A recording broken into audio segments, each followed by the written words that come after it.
I can remember like it was yesterday, my friend Bruce Kent, and he said, let us not let slip the dogs of war, because you won't get them back. And then you look at the legacy of the Iraq War, of the refugee flows all across the region, the disruption in so many other countries, and the ghastly crisis in part created by that in Syria at the present time. And then you look at the numbers of refugees that are all around the world, more displaced people than at any time in human recorded history.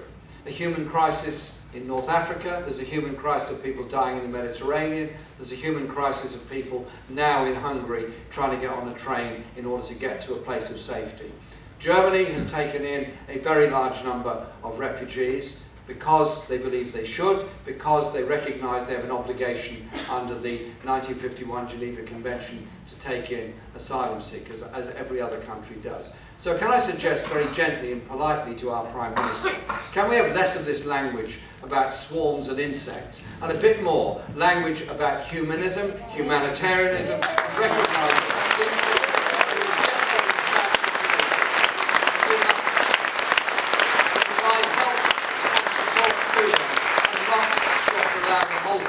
a blame culture against some vulnerable and very, very desperate people.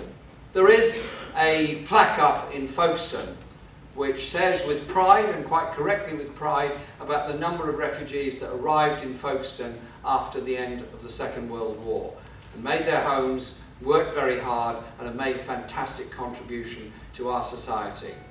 We have to look to the rest of the world and do our part to solve this humanitarian crisis that's going on at the present time. It's within all of us to make our voices known, to try to bring that about.